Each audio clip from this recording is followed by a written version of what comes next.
ओम नमो देव्ये महादेव्ये शिवायै नमः नमः प्रकृति भद्राय नियताम्रतास्पदां बहुचरंबे मात की जय।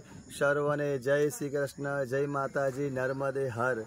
આવનાર નજીકના દિવસોમાં 3/10/2024ના દિવસે માં અંબા માતાનું પ્રાગટ્ય, માના દિવસો આવી રહ્યા છે, નવરાત્રિ આવી રહી છે। તો નવરાત્રિ 9 દિવસની અંદર માને આરાધના, તપ જપ તપ કરો, બ્રાહ્મણને બોલાવી, ગુરુદેવને બોલાવી આપણા ઘરે ચંડી પાઠ કરાવો, ચંડી પાઠનો યજ્ઞ કરાવો, નવચંડી કરાવો।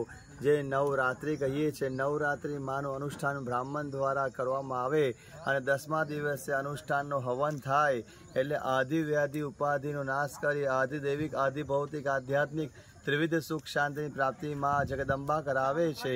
મહાકાલી, મહાલક્ષ્મી, મહાસરસ્વતી 3 દેવી જ્યારે એક સમાન થાય, ભેગી થાય છે ત્યારે એક સ્વરૂપ બને છે અંબે માનું। અને અંબે માં એ જગતની માં છે, રક્ષણ કરનારી, સૌનું કલ્યાણ કરનારી માં છે। તો માની કુળદેવીની આરાધના, તપ જપ કરો, એ ઉત્તમ શ્રેષ્ઠ બતાવ્યું છે શાસ્ત્રમાં। ઓમ નર્મદા માતા કી જય, કુળદેવી માતા કી જય।